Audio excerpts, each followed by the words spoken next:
बिस्मिल्लाहिर्रहमानिर्रहीम। अस्सलाम वालेकुम। Welcome to 8th class math. I am your teacher Bilal Salim from Muslim School Shekhupura. Today we are going to start our lecture number 14 from exercise number 6.3.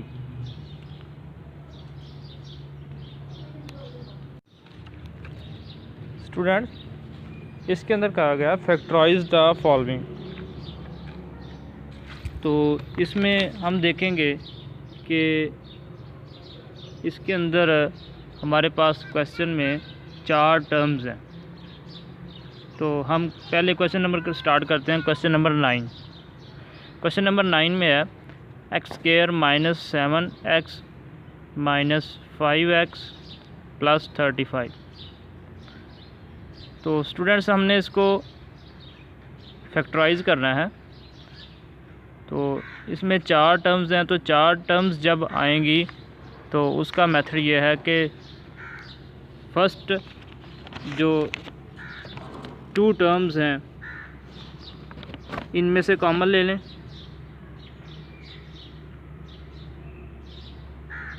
और इसके अलावा जो last 2 terms हैं इनमें से कॉमन ले लें।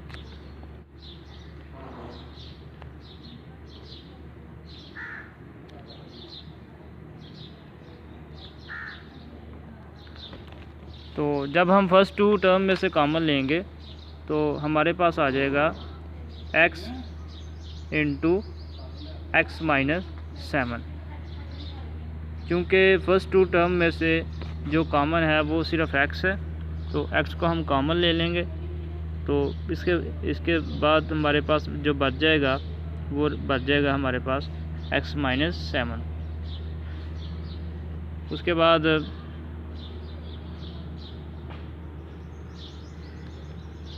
ये साइन,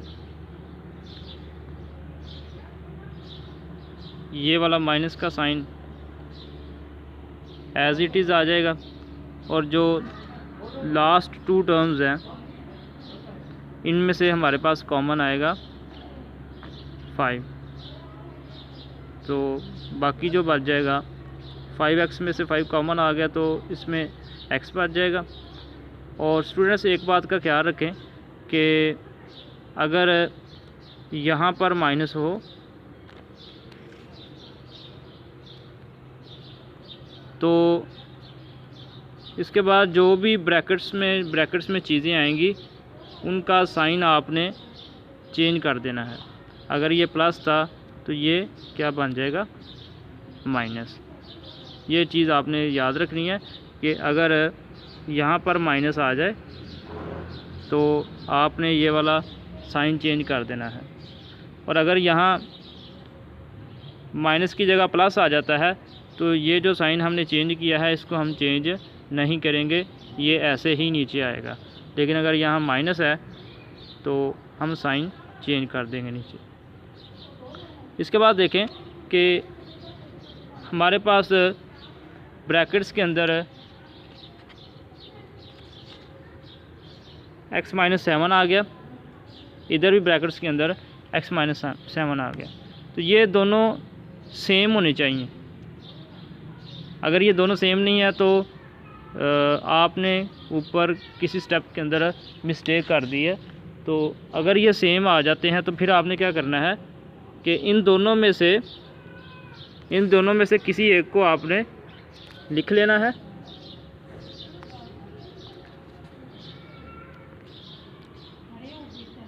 चाहे इसको लिख लें चाहे इसको लिख लें। तो ये हमारे पास आ जाएगा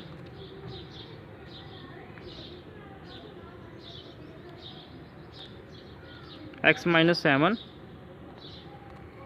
ये वाला, और इसके साथ आ जाएगा ये x, साथ ये साइन लिखना है आपने, और ये उसके साथ 5 आ जाएगा।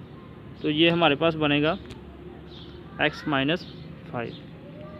तो इस तरह फैक्टराइजेशन करते हैं कि अगर हमारे पास 4 टर्म्स आ जाएं तो आपने क्या करना है कि फ़र्स्ट 2 टर्म्स में से कॉमन ले लेना है और लास्ट 2 टर्म्स में से कॉमन ले लेना है। उसके बाद आपके पास ब्रैकेट्स के अंदर सेम चीज़ें आ जाएंगी, सेम फैक्टर आ जाएगा, तो उस फैक्टर को एक दफ़ा लिखना है और इसके अलावा जो बाकी चीज़ें बचेगी x और -5 उसको अलग फैक्टर बना देना है। तो ये आपके पास आंसर आ जाएगा। इसी तरह हम क्वेश्चन नंबर 13 देखते हैं। इसमें भी सारा कुछ उसी तरह है कि हमने इसको फैक्टराइज करना है। तो ये एक स्टेप हमें उस बुक वाले ने करके दे दिया है। एक स्टेप हमारे पास पहले ही हुआ पड़ा है। तो हमने जस्ट क्या करना है कि जो सेम, मैंने आपको बताया कि सेम फैक्टर होंगे, जैसे ये और ये, या आप कह लें कि ये और ये दो, ये जो सेम फैक्टर होंगे इनको एक दफ़ा लिखना है, लिख दिया। और इसके बाद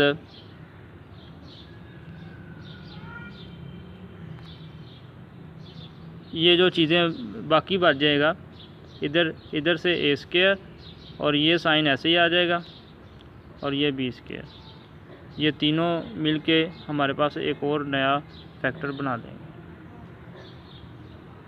तो ये था हमारे पास क्वेश्चन, जिसका आंसर है हमारे पास PQ - RS into a² plus b²। तो इसके बाद हम देखते हैं क्वेश्चन नंबर 1। अब क्वेश्चन नंबर 1 इनसे थोड़ा सा उसमें चेंज है, थोड़ा सा डिफरेंट है, मुख्तलिफ है। तो उसको कैसे करना है, हमारे पास 4 टर्म्स हैं और हमें कहा गया कि factorise the following. Question number 1 है ax - by plus bx - ay। आपने देखना है कि फर्स्ट 2 टर्म्स में से क्या कॉमन है हमारे पास। ये फर्स्ट 2 टर्म्स हैं क्वेश्चन के अंदर। हम देखेंगे कि इनमें कॉमन क्या चीज़ है। तो हमें पता चला कि यहाँ इन दोनों में कोई भी चीज़, कोई भी वेरिएबल जो है वो कॉमन नहीं है, ना a है, ना x और ना b और ना ही y कॉमन है। इसी तरह जो लास्ट 2 टर्म्स हैं उनमें भी हमने देखा कि कोई कॉमन नहीं चीज़, इनमें भी कोई कॉमन नहीं है। तो हमने तो यही मेथड पढ़ा कि हम फर्स्ट 2 टर्म्स में से कॉमन लेंगे और लास्ट 2 टर्म्स में से कॉमन लेंगे। तो ये कॉमन तो नहीं निकल रहा। तो फिर हम क्या करेंगे कि रीअरेंज द टर्म्स, हम टर्म्स को रीअरेंज कर लेंगे। रीअरेंज करने का जो मेथड है या तरीक़ाकार जो है वो मैं आपको बताता हूँ। इसमें आप क्या करेंगे कि जो हमारे पास -ay है, ये इसको उठा के इस ax के पास ले आएँ, इसके साथ ले आएँ, तो ये बन जाएगा ax - ay और ये प्लस bx और माइनस by ये इधर आ जाएगा। हमने इनको रीअरेंज इस तरह किया है कि आपस में इस तरह इनको मिला दिया है कि फर्स्ट 2 में से भी कुछ ना कुछ कॉमन निकल रहा है और जो लास्ट 2 टर्म्स हैं उनमें से भी कुछ ना कुछ कॉमन निकल रहा है। तो इसमें हमने देखा कि फर्स्ट 2 टर्म्स में से जो कॉमन आएगा हमारे पास वो a आएगा और इसी तरह ये प्लस का साइन एज इट इज़ आएगा। तो लास्ट 2 टर्म में से हमारे पास जो है वो b है, बाकी क्या बच जाएगा x - y। देखें यहाँ पर अगर प्लस का साइन है तो मैंने बताया कि अगर यहाँ माइनस होता तो ये साइन हमारे पास चेंज हो जाना था, लेकिन चूंकि ये प्लस है, बाहर प्लस है, तो ब्रैकेट के अंदर साइन चेंज नहीं होगा, x - y ऐसे ही आ जाएगा। तो इसमें x - y ये और ये x माइनस वाई ये दोनों सेम है, तो इनको आप एक दफ़ा लिख देंगे। और इसके अलावा जो a है हमारे पास a प्लस का साइन, और ये जो b है इन तीनों को हम मिला के एक फैक्टर बना देंगे a प्लस b। तो ये जो चार टर्म्स के अंदर हमारे पास क्वेश्चन था, ये फैक्टराइज हो के हमारे पास आ गया x माइनस वाई इंटू ए प्लस बी। तो ये इसका आंसर है। आपने इस एक्सरसाइज के क्वेश्चन 1 to 14, जिसमें से क्वेश्चन नंबर 1, 9 और 13 इनकी आपने रफ रजिस्टर के ऊपर प्रैक्टिस करनी है, और इसके अलावा जो बाकी रिमेनिंग क्वेश्चंस हैं उनका आपने नीट रजिस्टर के ऊपर होमवर्क करना है। तो आज के लिए इतना ही। अल्लाह हाफ़िज़।